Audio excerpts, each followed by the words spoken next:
वह गुनगुनाती मुस्कुराती सुबह थी।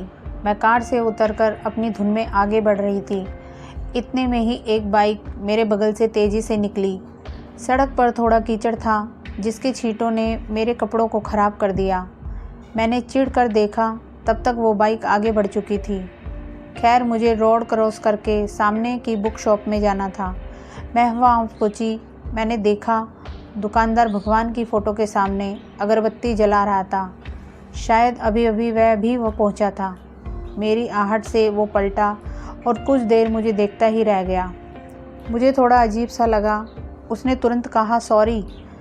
मैं समझ नहीं पाई। मैंने कहा, कोई बात नहीं, आप आराम से पूजा कर सकते हैं। वह बड़ी शालीनता से पूछने लगा, कहिए, मैं आपकी क्या खिदमत कर सकता हूँ? मैंने कहा, वह अभी कुछ दिनों पहले ही एक बुक पब्लिश हुई है ना, जिसके लेखक हैं। मेरी बात पूरी सुनने से पहले ही उसने वह बुक मुझे थमा दी। मैंने पैसे देने के लिए जैसे ही पर्स खोला, वह बड़ी नम्रता से हाथ जोड़कर बोल उठा, प्लीज़ रहने दीजिए। मैंने कुछ आश्चर्य के साथ उसे देखा तो वह कहने लगा, आज सुबह सुबह मुझसे एक गलती हो गई है। मैं कुछ समझी नहीं तो वह फिर से कहने लगा, मैं आपसे माफ़ी मांगता हूँ। दरअसल कभी कभी ऐसा हो जाता है। मैं अब भी कुछ भी समझ नहीं पा रही थी। तभी उसने बाहर खड़ी बाइक की ओर इशारा किया और खुद के कान पकड़ लिए। मैं अब सारी बात समझ गई। मेरे होठों पर मुस्कुराहट आते ही उसने कहा, कर दिया ना अब आपने मुझे माफ़? और मैंने कहा, जी, दाग अच्छे हैं, इसलिए अब आपको पैसे लेने होंगे। ठीक है, पर एक शर्त है, उसने कहा। मैंने कहा, कहिए। आज एक बुक मैं आपको अपनी तरफ से देना चाहता हूँ। इनकार मत करिएगा और पढ़कर ज़रूर बताइएगा मेरी पसंद कैसी है। उसने मेरे जवाब का इंतज़ार किए बिना ही मुझे वह किताब थमा दी। कविताएं। आपको कविताओं का शौक़ है? जी, थोड़ा बहुत, कहकर उसने मेरी आंखों में देखा।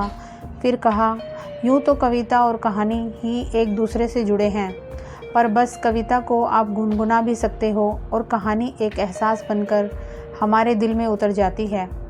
मेरे इतना कहते ही वह खुश हो गया और कह उठा, करेक्ट। मैंने कहा, अब इजाज़त? उसने कहा, फिर कब मिलोगी? जल्दी ही आपकी बुक लौटाने। और वहाँ से चली आई। कार में बैठकर मैंने पहले उसकी कविता वाली बुक खोली। है ना, कितनी अजीब बात। पसंद मुझे कहानियाँ थी, तभी तो खरीदने गई थी, पर उसकी दी किताब को खोलते वक्त अजीब सी बेचैनी थी कि देखूँ तो सही क्या है। सबसे पहली कविता थी, सर्द हवाओं का मंजर था, तन्हाई का खंजर था, बेइंतहा दर्द था और उनकी यादों का लंगर था। यूँ तो मैं कविता ज़्यादा पसंद नहीं करती, पर ना जाने क्यों ये लाइनें मुझे किसी के अकेलेपन का एहसास कराते चली गई। मैंने सारी कविताएं धीरे धीरे पढ़ ली।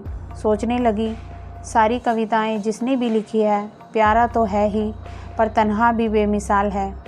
कवि का नाम सभी कविताओं में शिव लिखा हुआ था। मैंने मन ही मन कहा, वाह शिव। एक दिन मेरे कदम फिर मुझे वहीं ले गए। जाकर मैंने देखा तो वहाँ वह नहीं था, कोई बुजुर्ग बैठे थे। मेरी समझ में यह नहीं आया कि मैं किस तरह उनसे पूछूं कि वह कहाँ है। कितना अटपटा सवाल होता यह। मुझे खुद पर खौफ होने लगी। वह मुझे एकटक देख रहे थे। तभी उन्होंने पूछा, बोलो बेटा। मैंने कहा, जी, यह किताब मैं ले गई थी, वही लौटाने आई हूँ। ओह, तो तुम वह हो, बैठो बेटा, कहकर वो कहने लगे, शिव रोज़ मुझसे पूछता था कि पापा कोई मेरी बुक लौटाने आया? अगर आए तो मुझे कॉल कर बुला लेना। दरअसल हमेशा मैं ही यहाँ बैठता हूँ। उस दिन तबीयत ठीक नहीं होने की वजह से शिव बैठा था। कैसी लगी तुम्हें उसकी कविताएं? ओह, तो वह खुद शिव हैं, सोचकर मैं अचानक चुप हो गई। उन्होंने मुझे देखकर कहा, ज़रूरी नहीं बेटा कि सबको सबका लिखा पसंद ही आए। सुनते ही मेरे मुंह से निकल गया, अरे नहीं अंकल, बहुत अच्छा लिखा है उन्होंने। तो वह कहने लगे, हाँ बेटा, मैं जानता हूँ, दर्द को शब्दों में ढालना जितना मुश्किल होता है, कविता उतनी ही बढ़िया बनती है।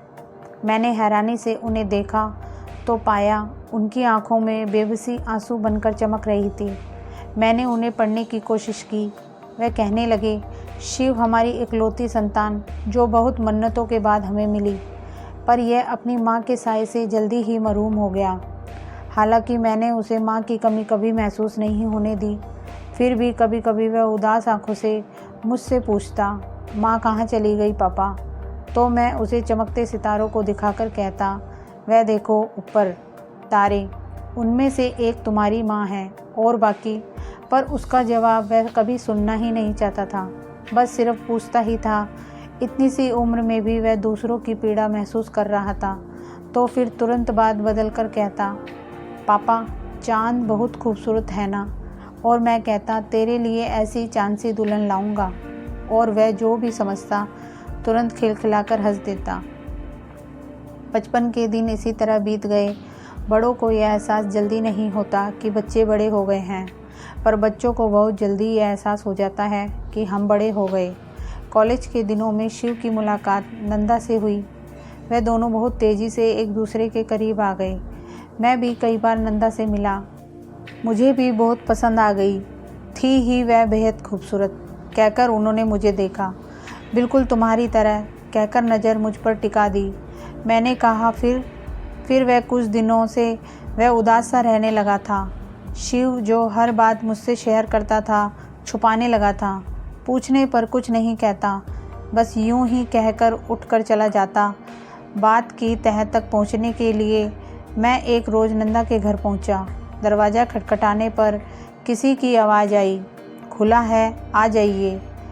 मैं जैसे ही दरवाज़ा खोलकर अंदर पहुंचा तो सामने जो लेडी थी, मैं उसे देखकर ही समझ गया कि यह नंदा की माँ ही होगी। मुझे नमस्कार करते हुए वह बोली, आइए भाई साहब। मैंने कहा, आप मुझे जानती हैं? जी, कैसे? वैसे ही जैसे आप नंदा को जानते हैं। मैंने पूछा, नंदा कहाँ है? तो उन्होंने अंदर रूम की तरफ इशारा किया। मैं जैसे ही वहाँ गया तो मेरी आंखों को यकीन नहीं हो रहा था। यह वही नंदा है जो मुझसे मिलती रही। मेरी आंखों में उमड़ते सवालों को देख उसकी माँ ने सूनी आंखों से उसकी तरफ देखते हुए कहा, इसे कैंसर है, वह भी लास्ट स्टेज पर। मैं धम से वहीं बैठ गया। मुझे शिव की सारी परेशानी, उदासी समझ आ गई। उसकी माँ ने मुझे पानी दिया और कहने लगी, भगवान पता नहीं किस शाही से मुकद्दर लिखता है, जो किसी किसी के लिए सिर्फ आंखों में पानी लाती है। मैंने कहा, जी बहन जी, मेरा शिव तो बचपन से ही बदनसीब रहा। मैंने नंदा के सर पर हाथ फेरा और वहाँ से चला आया। घर जाकर देखा तो शिव शून्य से निहारता खामोशी के साथ बैठा था। जैसे ही मैं पहुँचा, वह मुझसे बच्चे की तरह लिपट गया, यह कहते हुए कि पापा आप कहाँ चले गए थे? मैं कितना डर गया था। मैंने उसके आंसू पोंछे और कहा, मैं तुझे छोड़कर कहीं नहीं जाऊँगा। वह भी शायद एक सुकून भरा पल था जब शिव ने अपनी पीड़ा सिर्फ एक शब्दों में ही मुझे बता दी। उसके बाद नंदा चल बसी। हम बाप बेटे फिर पहले की तरह अकेले हो गए। वैसे तो दो लोग अकेले कैसे हो सकते हैं, फिर भी दो लोगों के साथ होने के बावजूद अपने आप में अकेले होना ही शायद अकेलापन है। एक दिन मैंने शिव को कुछ गुनगुनाते हुए सुना। मैंने कहा, बड़ा सुंदर गीत है बेटा।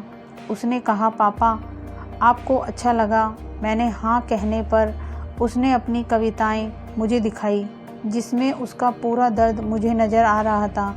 औरों के लिए कविता ही होती, पर मैंने उसमें उसकी तन्हाई, बेबसी और पीड़ा सब पढ़ ली।